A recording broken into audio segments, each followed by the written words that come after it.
The sport of wrestling, the sport of taking your opponent down, the sport of putting another grown man on his back against his will is an interesting one. Of course, some people think it's gay. Some people think it's the best base for MMA. Others might disagree. But us connoisseurs, us who are really in the know, us who are really knowledgeable, we think that we think it's gay. It's gay. We think it's gay.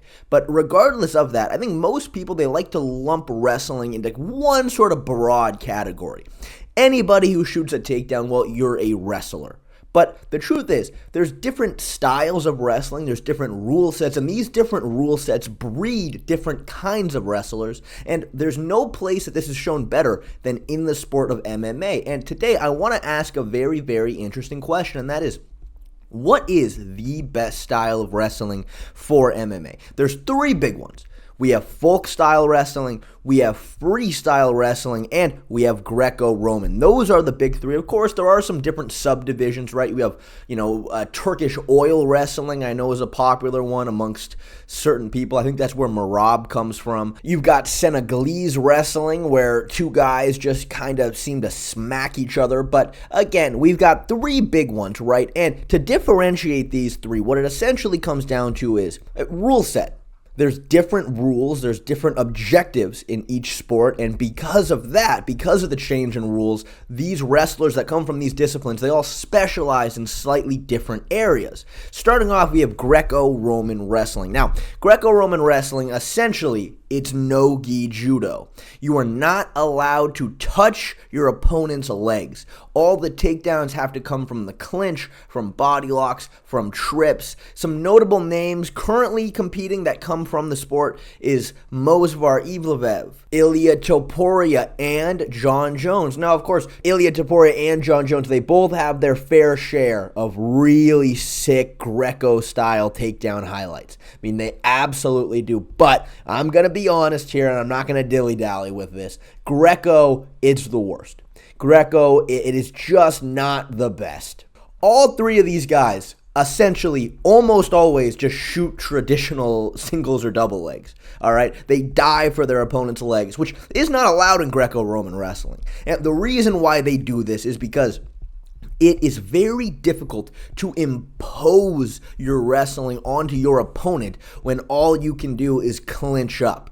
It's just kind of hard, all right? When you shoot a double leg, your opponent has to address it. You are diving for their legs, right? But if your entire game revolves around, I gotta clinch up with you, it's just easier to avoid. I mean, it's just that simple. When you look at Greco-Roman wrestling, you are not allowed to back up. You're not allowed to.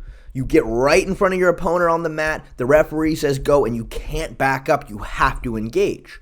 And even then, it can be kind of difficult to set up any big throws from there. But in a sport like MMA where your opponent is moving away from you, they're moving laterally, if you have to take your opponent down, I mean, it is just a lot more difficult to impose your game onto your opponent if all you have is Greco-style takedowns. Your opponent can just avoid it a hell of a lot easier than if you are diving for their legs. But also, traditional takedowns are just typically safer. I mean, if your opponent defends a single leg, most likely they're just going to push your head away, get their leg back. But if you mess up a throw, that can end catastrophically. But of course, I would never try to say that Greco-style takedowns are ineffective. I mean, the complete opposite. In fact, it's something amazing to have in your back pocket. If you shoot a double leg, your opponent defends, well, you just close the distance with that shot. Now you're clinched up. Now you can start working your throws or your trips. But again, it just comes down to the fact that if you look at that sport of Greco-Roman wrestling as a whole,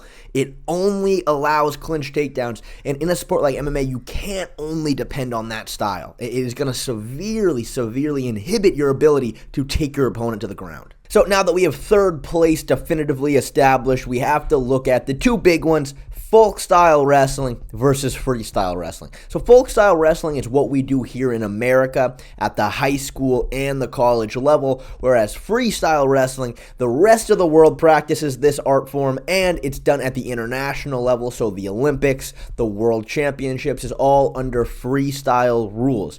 In terms of, famous freestyle wrestlers in MMA, just to name a few, of course, you got Yoel Romero, who was a silver medalist in the Olympics. We have Mateus Gamrot, Khamzat, and, Khamzat Chimaev. The thing that is unique about freestyle wrestling is once you hit a takedown, you have 10 seconds to work on the ground before the referee stands you back up. You watch any freestyle match, this is what you're going to see. You're going to see somebody shoot a takedown.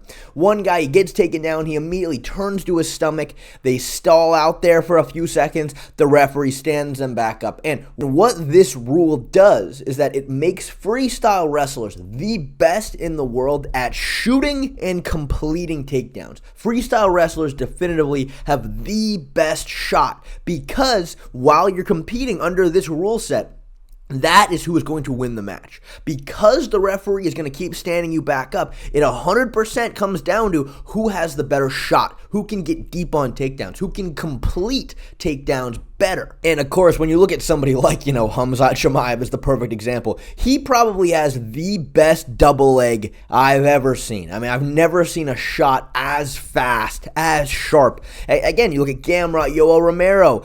These guys are so good at completing takedowns, but there is a typical deficiency when it comes to freestyle wrestling, and that is these guys are typically not good at holding their opponents down. Because again, in freestyle, you don't need to do that. The referee is going to stand you back up every 10 seconds. And, of course, Gamrot is very famous for this. He has amazing takedowns, but once he actually gets you down, he kind of just holds on to you for dear life, and there's nothing typically stopping his opponent from just getting back up. Yoel Romero, that's probably the biggest criticism of his entire career, was the fact that he had no problem getting takedowns, but actually keeping you down, he couldn't do it. He was terrible at it. And that's why, for the most part, when you look at Yoel Romero's career, he kind of ended up just becoming a striker. Because, again, he couldn't really find that much success with taking people down. Now, Khamzat Chimaev is a bit of a different story, though. I mean, he doesn't seem to have this issue. He seems that when he takes you down, guys do really struggle getting back up.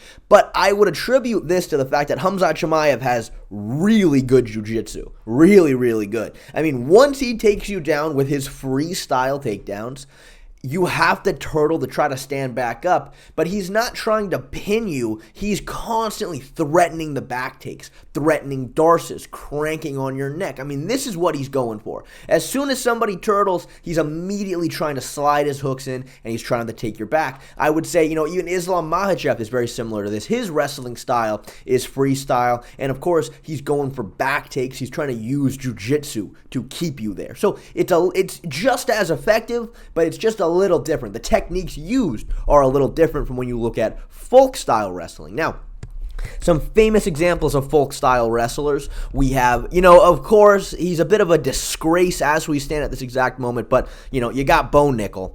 You've got a bit of an old school example now, but Phil Davis, who was a Penn State wrestler, went over to MMA and has a lot of high-level wins. And an interesting one that I think people will be surprised to hear is Khabib. Because Khabib never competed in wrestling. He's never had a wrestling match. He certainly didn't come from folk-style wrestling, but the techniques he used was absolutely folk-style. I mean, Daniel Cormier himself says he taught Khabib folk-style wrestling. But are you the one who taught Khabib the wrist ride stuff? So Khabib and them knew how to ride the wrist a little bit. What we did was I was showing him just collegiate wrestling. Ben, yeah, folk style, because it's endemic to folk style wrestling. Yes. It's very, very different from Khamzat or Islam Makhachev. When Khabib took you down, he's not trying to slide both of his hooks in, put a body triangle on you and just hold that position. No, he would ride you from the back. He would get to turtle. He would use a body lock. He would use wrist control, leg laces. And that is what, the absolute elite skill that Khabib brought to the table was just pinning you up against the fence. Constantly mat returning you, riding you from the back, just making it absolutely miserable to stand back up. His top control, his ability to shut down his opponent's get-ups, it is all indicative of folk style wrestling because, again, in folk style, the referee will not stand you up. You have to fight from the bottom, and therefore, folk style wrestlers, they specialize in pins